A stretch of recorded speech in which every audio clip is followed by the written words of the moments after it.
Finally, after an almost 2-year hiatus due to the coronavirus, our church, Hinkletown Mennonite, was able to put together an 11-member team to go to Clendenin, West Virginia for MDS.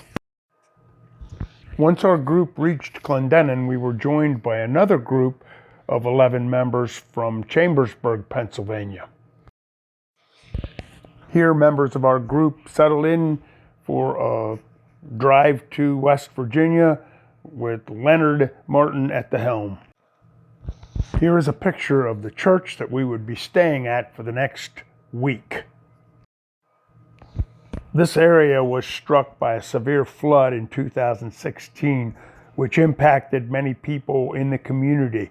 Some had no access to their homes after the flood had wiped out bridges.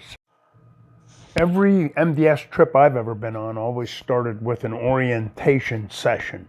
This session allowed us as a group to introduce ourselves to the long-term volunteers and get a lowdown on what we were going to be doing for the next 5 days. This year, we were going to learn how to build bridges, and most of us had to start from scratch learning how to build bridges. The MDS team also provided an engineer that showed us all of the specifics on putting a bridge in properly. Sometime during the meeting, they sent this fellow around to make sure everybody was paying attention. We certainly had to keep focused on learning how to do something we never did before. The site we were going to had a FEMA trailer that had to be removed from the site, and we were told that that was one of our top agendas for the week. We couldn't do this until the regular house was hooked up with gas because they used this trailer for showers and heat. We loaded up a bunch of pilings that would be used in each of the abutments that we would be pouring for each bridge. There were going to be a total of 4 abutments, and we had to put 4 pilings in each abutment. In some cases, we had to go down 40 feet in the ground before we hit bedrock with those. After lunch Monday, the weather cleared enough for us to go to the site and assess the situation. We realized that there was going to be a lot of debris that had to be removed from the site and a lot of junk that had accumulated at the site over the years. So we started cutting trees down and removing the debris so we could get to the area that we needed to start digging footers for the bridge. This little blue trailer is where the couple in the first home lived until the FEMA trailer arrived. And here is a shot of the little stream that turned into the torrent that tore the access to their homes out. This is a home that MDS built as a replacement for the little trailer that they were living in. So here's a picture of the site from the air, and here they're looking for a phantom gas line that we were supposed to locate before we started digging the footers. We later learned that the gas line was nowhere near where the footers would be. Here they're putting the center line in for the first bridge. It was critical to have accurate measurements so that the bridge was square. Here is an aerial view of the site. If you look at the lower left center, you'll see the MDS home that was built for the first couple and the trailer for the second home. We were building bridges for each of them. Here's Claire starting up the excavator and starting to dig footers. They also had an area where we were building the forms to pour the abutments, and here we are carrying the forms to the first site and putting the forms in position.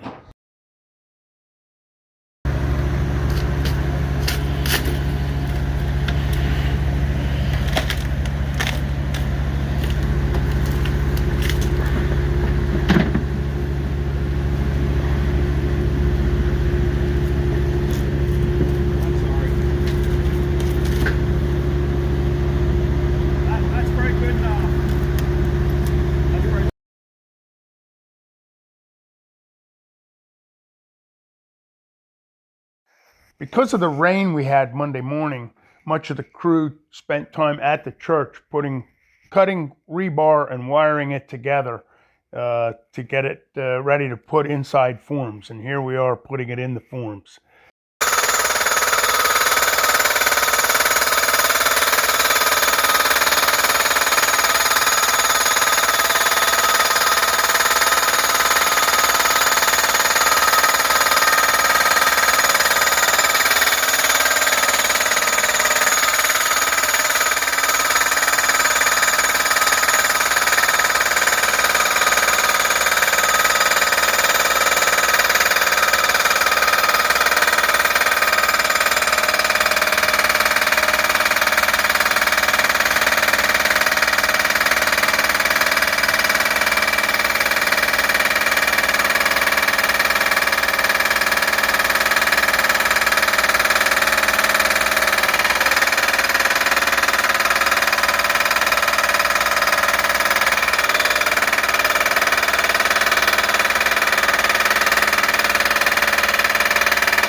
You can tell from the noise in the prior clip that driving the abutments was really loud and a noisy process.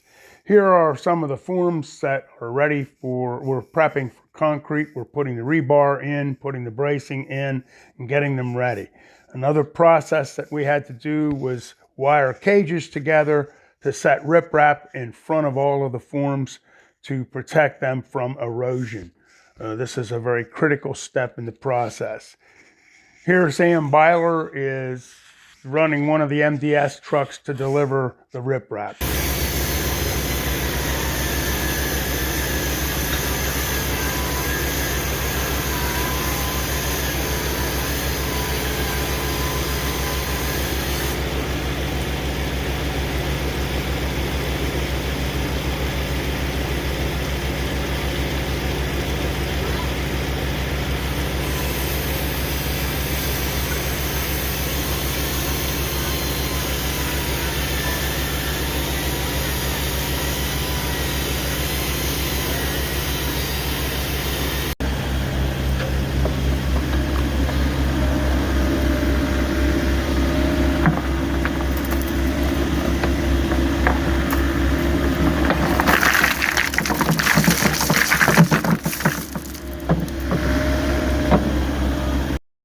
Anticipating the arrival of concrete on Thursday morning, we continued to work bracing the forms, putting rebar in the forms, and putting riprap around for erosion control.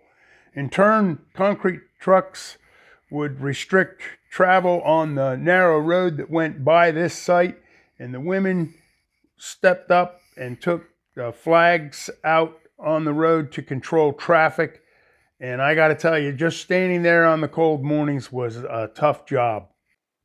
As scheduled, on Thursday, the concrete trucks arrived and we started pouring the abutments.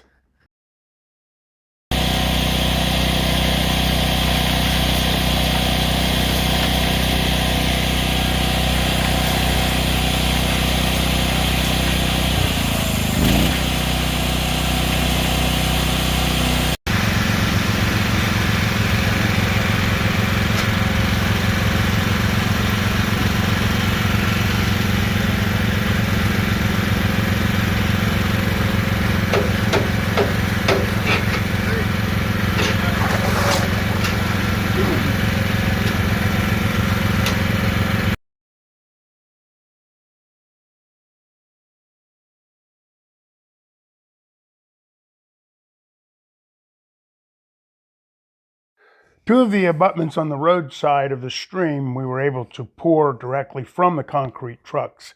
For the ones that were on the opposite side of the stream, we had to use a concrete bucket and an excavator to pour the concrete. Some of the pictures that you see here were taken from a drone, which wouldn't have been possible otherwise. This is showing the picture of them using the concrete bucket on the opposite side of the stream and then going over to the concrete truck for a refill. This whole process had to be done and completed by Friday morning because we had to take the forms off of the abutments Friday morning, which was a job in itself. And then we had to be prepared by Friday noon to put the I-beams on, which were scheduled for delivery.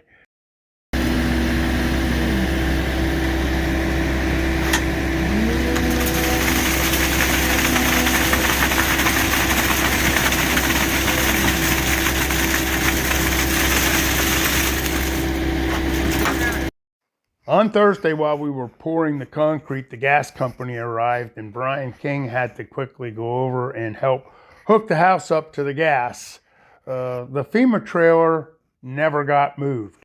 Another part of a work week like this is meeting the residents that you're actually helping. Here's a footbridge that Nate Fink had to use since 2016. I had an opportunity to interview him on using this footbridge since 2016.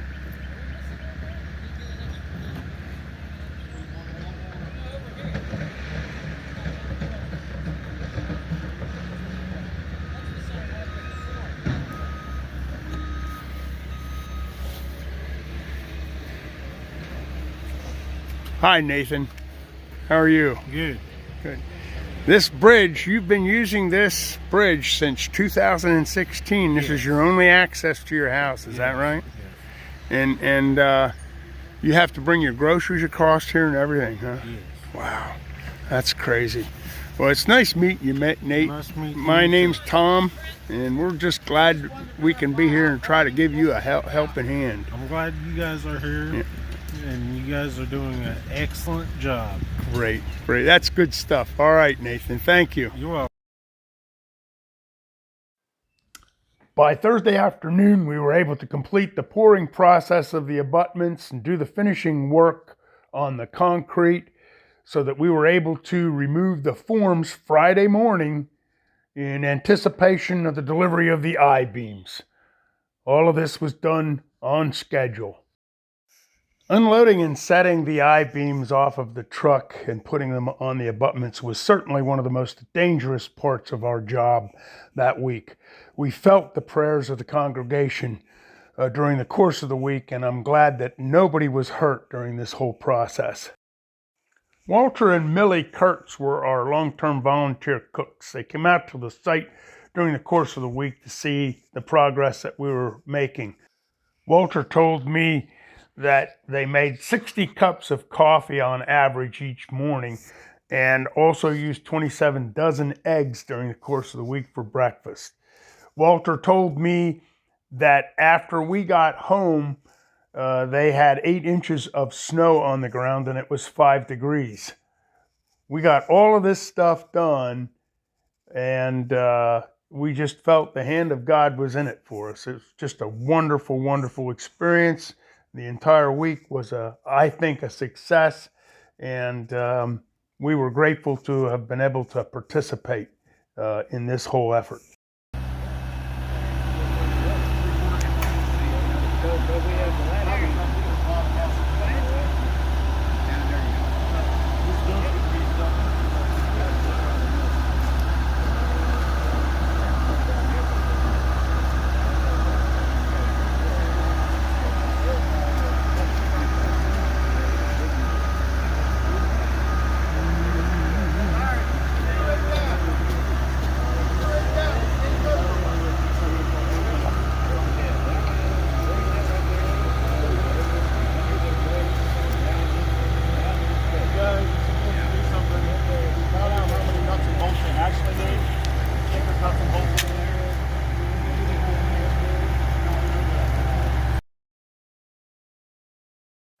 Our Chambersburg group was scheduled to leave at 1 o'clock on Friday.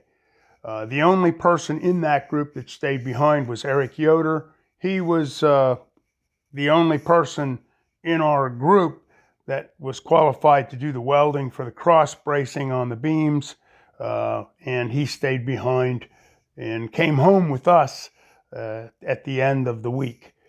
And the Hinkletown group stepped in and was able to finish securing all the girders by putting the nuts and the bolts on and tightening them down and getting it ready for decking, which would be the next process to complete the bridge. All in all, it was a great week. We would travel back to our church at the end of the day, and we had hymn sings during the course of the night. We played games and did cross the jigsaw puzzles and had a great time.